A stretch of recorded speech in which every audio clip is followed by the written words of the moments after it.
Olá, seja bem-vindo à aula Matrizes com Python.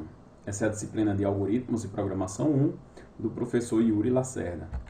Então, o roteiro da aula de hoje, nós vamos falar sobre listas, na verdade vamos revisar alguns conceitos principais. Em seguida vamos apresentar o conceito dos vetores.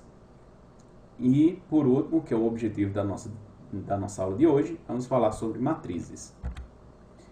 Então, revisando alguns conceitos sobre listas, lista é um tipo que é disponibilizado na linguagem de programação Python, no qual permite nós armazenarmos uma sequência de valores dentro de uma mesma estrutura.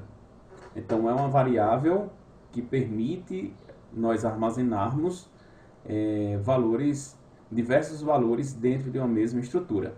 Então, nós podemos definir uma lista a partir do uso dos colchetes, como nós vimos na nossa última aula. Então, abre colchete, fecha colchete, e no meio desses colchetes é onde nós teremos os nossos elementos separados por vírgula. Então, nós temos aqui lista recebe, a variável lista recebe, abre e fecha colchete, representando uma lista, conforme nós vimos na nossa última aula. Então, dessa forma, nós definimos uma lista. No segundo passo, nós temos aqui a definição de uma lista, já colocando valores nela. Então, temos os valores inteiros 1, 5 e 4 atribuídos para a nossa lista. Utilizando a função append, nós podemos definir a inserção de mais um elemento naquela lista. Então, olha só, utilizando o Python, nós podemos definir uma lista a partir do uso dos colchetes. Essa lista é uma lista que está vazia. Se nós utilizarmos o append, nós podemos inserir elementos dentro desta lista. No nosso exemplo, estamos utilizando números inteiros, porém, poderia ser aplicado desta mesma forma a inserção de elementos do tipo string, float e etc. É possível nós extrairmos o tamanho da lista, descobrirmos o tamanho da lista a partir da função len. Len passando para len a lista. Por exemplo, len passando para ele a lista. Então tem tamanho 3, são 3 elementos. Como nós podemos fazer para percorrer todos os elementos de uma lista? Então, uma das formas seria utilizando o for, no qual nós colocamos como a variável de controle um nesse caso, mas seria esse elemento aqui que iria receber cada elemento da iteração. Então, for, a nossa variável de controle, in, e aí a nossa lista. Então, tendo uma lista, nós vamos colocar o para receber cada elemento da iteração. Então, por exemplo, print nós iríamos ter impresso todos os elementos daquela lista. Então, nesse nosso exemplo, for in lista, print . Com isso, todos os elementos são impressos, um abaixo do outro. Uma outra forma seria nós percorrermos a lista utilizando os índices, porque cada elemento corresponde a um índice na lista. Por exemplo, lista índice 0 é o elemento 1, lista índice 2 é o elemento 3. Claro, se nós utilizarmos um índice que não existe, iremos ter um erro, dizendo que o índice está fora daquela faixa de valores. Então, uma forma de utilizar os índices seria nós percorrermos a nossa lista por meio dos índices de 0 até n-1, sendo n o tamanho da nossa lista. Com isso, nós podemos acessar a lista por meio do índice daquele elemento corrente.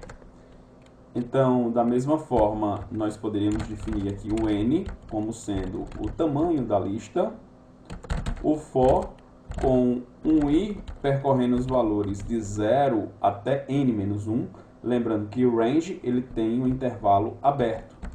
Com isso, print lista índice i nós iremos ter o acesso ao índice I, sendo I de 0 até n menos 1. Então veja que os elementos são impressos. Nós temos a definição de vetores, que são variáveis compostas, assim como as listas unidimensionais, no qual tem uma única dimensão para representar cada um desses elementos, no nosso caso, o índice I, que são do mesmo tipo.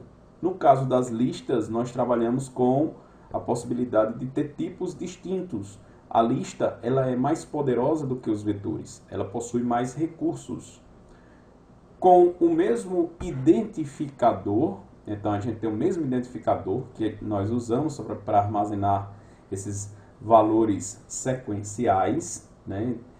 Aqui a definição de vetores diz que é armazenado sequencialmente na memória. No caso das listas, não. As listas são alocadas de forma dinâmica. O vetor ele já tem que ter um tamanho predefinido e não há possibilidade de aumentar o tamanho do vetor, também conhecido pelo nome de array. Então, nós estamos utilizando no Python as listas como sendo uma representação desses vetores, sendo que as listas elas são mais poderosas, conforme nós podemos ver, no sentido de que elas armazenam os valores de forma dinâmica. A definição de matriz diz que matriz é uma variável composta homogênea. Diferentemente das listas, as listas a gente permite armazenar valores heterogêneos, mas na definição básica de matriz diz que é uma variável composta homogênea bidimensional, ou seja, tem duas dimensões. O vetor ele só possui uma, a matriz tem duas dimensões, formadas por uma sequência de variáveis, todas do mesmo tipo. Então, a matriz diz que tem que ser do mesmo tipo, apesar de que a lista, para nós, no Python, ela permite com que a gente armazene valores de tipos distintos. Possui o mesmo identificador, seria o nome da variável, e alocada sequencialmente na memória. Então, esses valores também já são... O tamanho de uma matriz já deve ser predefinido. Uma variável do tipo matriz é composta por linhas e colunas. Então, essa é a definição básica, né, para a programação do que seriam as matrizes. Então, exemplo de uma matriz. A gente tem aqui uma matriz M, que ela tem 3 linhas e 3 colunas. Essa aqui é uma matriz 3 por 3. Então, está aí representado uma primeira linha e a primeira coluna. Então, esse elemento aqui é o primeiro elemento da matriz, é o elemento da linha 1, coluna 1, certo? Esse elemento aqui é o elemento da linha 1, coluna 2, e assim sucessivamente. Como que a gente pode definir uma matriz em Python? Nós podemos definir, uma das formas seria utilizando as listas, seria a forma mais simples de nós representarmos essas matrizes, onde cada elemento da nossa lista vai representar uma linha da nossa matriz, onde cada elemento vai ser uma outra lista para representar os elementos daquela linha. Então, nós poderíamos representar uma matriz M dessa seguinte forma. Olha só, nós temos aqui a matriz M, onde na primeira linha nós temos os elementos M00, M01, M02.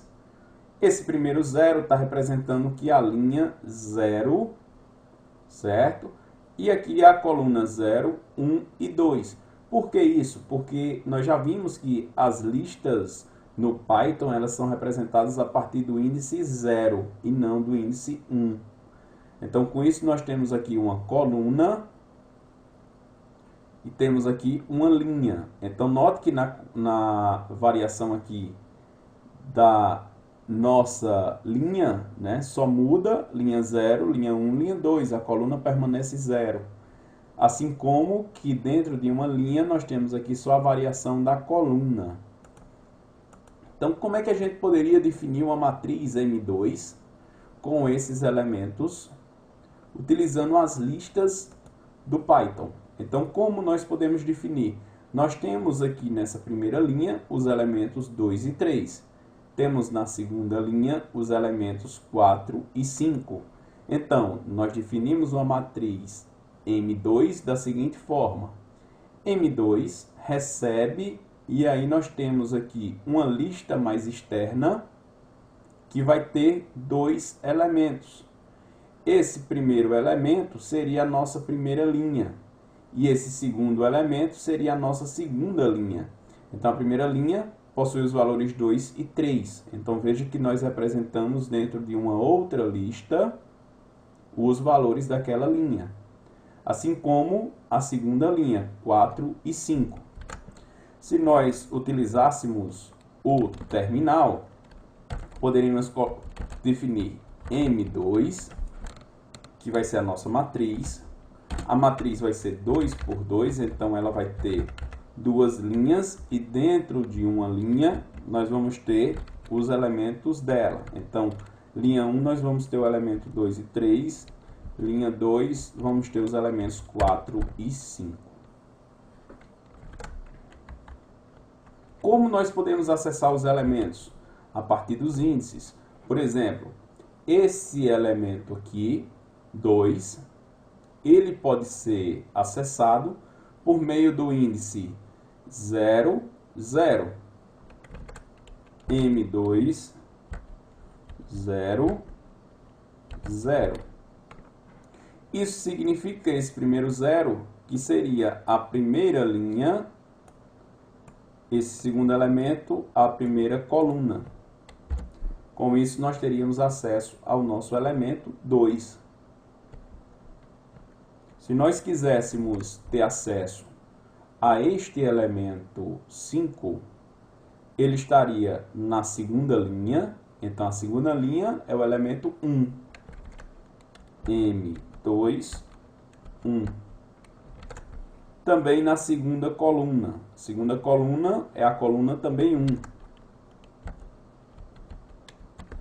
Com isso, teríamos acesso a este elemento, que seria o 5. Então, vamos exercitar. Como nós podemos fazer para percorrer todos os elementos de uma matriz?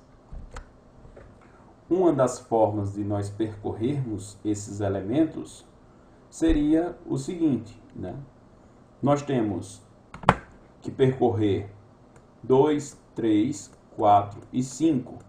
Então, lembrando como é que nós percorreríamos os elementos de uma lista, no caso, nossa lista M2. Então, nós temos o elemento em M2 que nós vamos percorrer. Por exemplo, se a gente manda imprimir o E, nós teríamos aqui percorrido o M2, onde o E está representando cada linha do M2.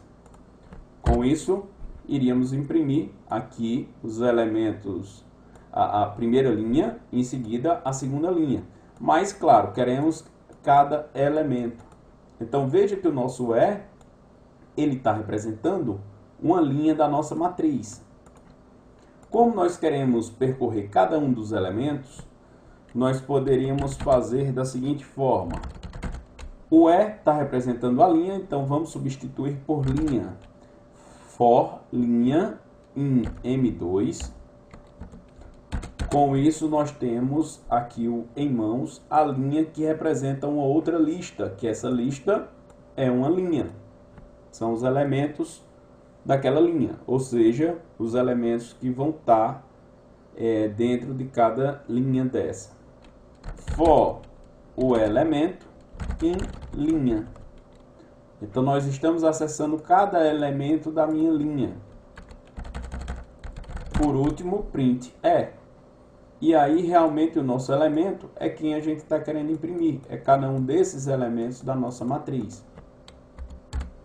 Então, veja que nós imprimimos, percorremos, 2, 3, 4 e 5.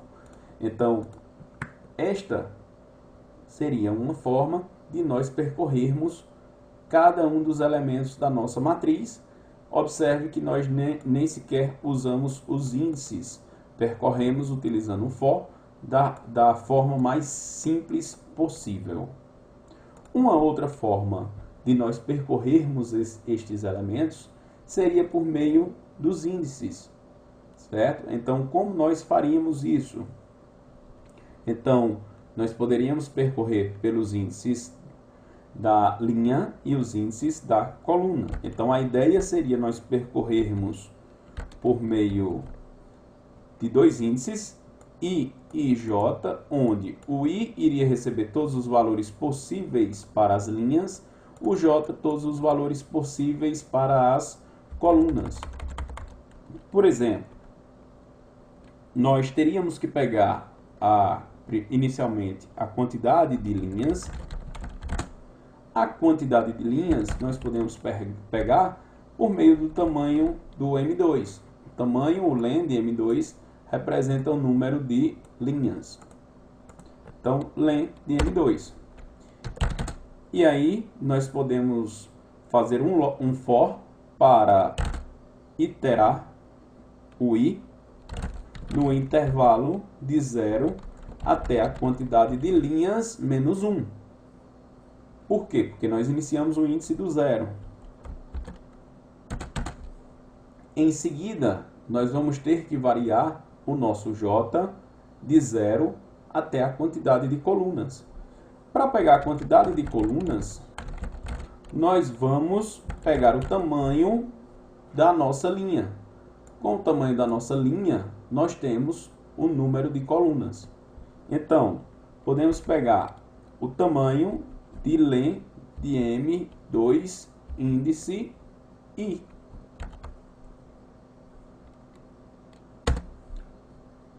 Por que I? Tanto faz. Todas as linhas devem ter o mesmo tamanho. Então, pode ser o M2, 0, M2, 1, qualquer uma das linhas. Com isso, nós vamos percorrer o J no intervalo de 0 até a quantidade de colunas. Por último, nós vamos ter como acessar o elemento M2 índice IJ, onde nós estamos variando o nosso I de 0 até a quantidade de linhas menos 1 e o nosso J de 0 até a quantidade de colunas menos 1. Ambos os casos porque os índices iniciam de 0. Com isso, nós conseguimos imprimir todos os valores daquela nossa matriz, utilizando para isso os seus índices. Em seguida, como nós fazemos para percorrer os elementos da primeira coluna. Então, queremos percorrer todos os elementos da primeira coluna. Então, nós vamos ter que percorrer todas as linhas. Uma das formas interessantes da gente percorrer a primeira coluna seria utilizando uma situação parecida com essa nossa última, usando os índices para percorrer os elementos. Então, precisamos pegar a quantidade de linhas que nós temos na nossa matriz M2, para variarmos o I no intervalo de 0 até a quantidade de linhas. O nosso J, ele será fixo.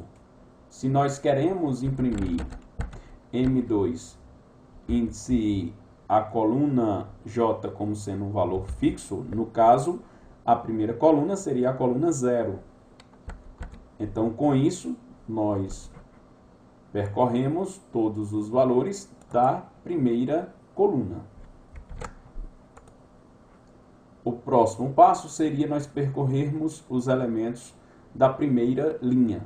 Veja que nesse caso, o que é que nós queremos? M2, a primeira linha fixa e a segunda linha, o segundo elemento, que seria a coluna, o J, ele como sendo variável.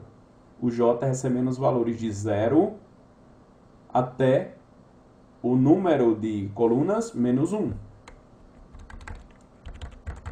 Então, vamos lá. Então, nós temos que percorrer o J no intervalo de 0 até a quantidade de colunas. Nós já vimos que a quantidade de coluna nós podemos pegar a partir do len do M2, índice de qualquer linha. Então, poderia ser o len de M2, índice 0, que representaria o tamanho da primeira linha, né? Então, a quantidade de elementos que nós temos na primeira linha. Com isso, nós podemos mandar imprimir M2 índice 0, por quê? Porque é a primeira linha, com o J variando de 0 até a quantidade de elementos da linha menos 1. Com isso, nós teríamos impresso todos os elementos da primeira linha. Se fosse a segunda linha, bastaria trocarmos o 0 por 1, por exemplo. Um outro exemplo seria nós percorrermos os elementos da diagonal, a diagonal principal da nossa matriz. A diagonal de uma matriz são esses elementos aqui, ou seja, o I tem que ser igual ao UJ. Esse é o elemento M200, esse é o elemento M211. Então, como percorrermos essa diagonal, nós poderíamos fazer um exemplo semelhante a esse, porém, nós só iríamos imprimir os valores quando nós tivéssemos o I igual ao J. Uma outra solução seria nós, para uma matriz quadrada, representarmos os índices como sendo um único elemento. Então vamos lá. A quantidade de linhas nós pegamos pelo len de M2 para o I no intervalo de 0 até a quantidade de linhas menos 1.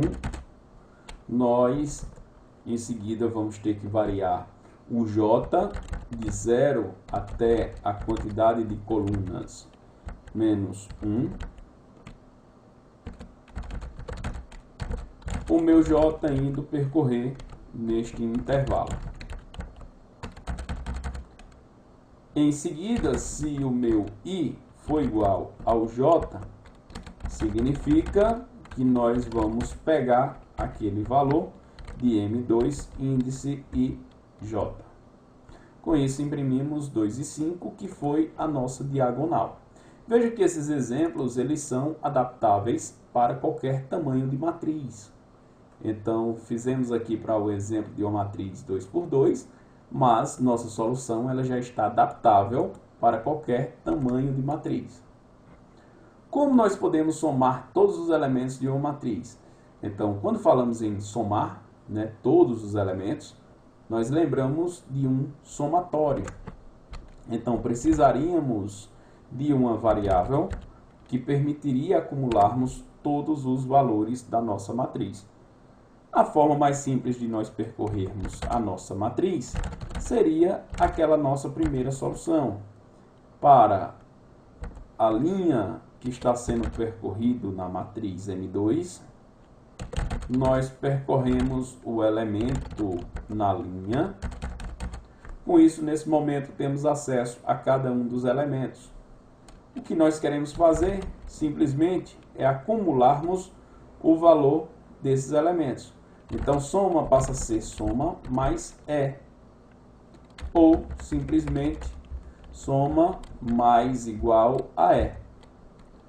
Por último, nós podemos imprimir o valor de soma, que foi 14, né? Que resultaria na soma de todos os elementos.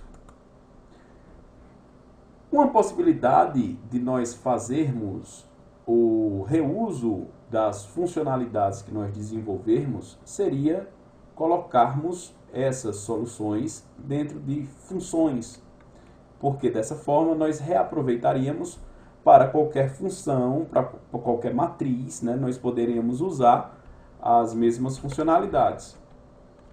Eu vou sair do interpretador, em seguida eu vou criar um exemplo no qual nós vamos fazer a definição de funções. Por exemplo, vou definir uma função que imprime uma determinada matriz M. Eu não sei qual o tamanho dessa matriz, não fui informado, mas, de acordo com o exemplo que nós vimos, para percorrer os elementos de uma matriz, se dá da mesma forma. Então, para a linha na matriz M, eu vou percorrer os elementos na linha. Em seguida, eu vou mandar imprimir o elemento E. Com isso, se nós chamarmos no programa principal, nós chamarmos a função imprime matriz, passando uma dada matriz M2, que nós precisamos definir quem é essa matriz M2. Por exemplo, a matriz M2 é uma matriz que tem os elementos 2, 3, 4 e 5. Então, se chamarmos para imprimir essa matriz M2, vamos ver como é que seria o resultado. Eu vou apertar Ctrl X para sair do pico, Y para confirmar o salvamento e Enter para confirmar o nome do arquivo. Em seguida, vou executar esse nosso código, o exemplo 1.py. Então, veja só, imprimi todos os elementos da matriz. Só que a matriz, ela deveria ser impresso num formato parecido com a matriz. Então, uma forma de nós fazermos isso seria colocar os elementos lado a lado, os elementos de uma mesma linha. Para isso, eu vou colocar essa vírgula. E no término da impressão de uma linha, eu vou mandar imprimir o que seria um caractere vazio, só para dar um salto da linha. Vou executar novamente esse nosso código e veja que agora ele ficou no formato parecido com uma matriz.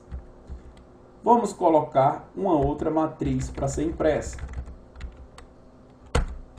Uma matriz M3, que possui os elementos 1, 2, 3, 4, 5, 6, 7, 8, 9. Então, seria uma matriz com 3 linhas e 3 colunas. Vamos chamar a função imprime matriz, passando agora o M3. Para separar, né, as matrizes, eu vou colocar aqui em cima matriz M3. Lá em cima, print matriz M2. Com isso, vou sair do pico, vou salvar o nosso código e vou executar. Veja que a matriz M3, nós reaproveitamos o mesmo código e foi impresso também num formato semelhante a uma matriz. Só para nós finalizarmos, vamos fazer a última função, que seria soma os elementos de uma matriz M. Nós vimos que para percorrer todos os elementos de uma matriz, nós podemos fazer um laço para interagir pelas linhas da matriz e um outro laço para percorrermos todos os elementos de uma linha. Com isso, nós temos acesso nesse momento a todos os elementos da matriz. Para acumularmos os valores, nós teríamos um acumulador ou um somatório, que ele iria acumulando os valores de E. Por último, ele iria retornar o somatório para quem invocar essa função. Após imprimir a primeira matriz M2, eu vou mandar imprimir o resultado da soma de todos os elementos, chamando soma e passando M2. Da mesma forma, vamos fazer para a matriz M3. Vamos imprimir soma, chamando a função soma e passando M3. Vou sair desse código e vou executá-lo. Tivemos um pequeno erro aqui na execução.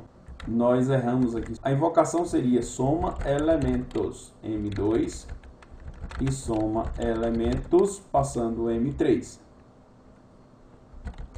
Vou salvar e vou executar novamente o meu exemplo. Então veja que a soma da primeira matriz foi 14, a soma da segunda matriz foi 45. Então é isso, muito obrigado por assistir este vídeo, compartilhe com seus colegas.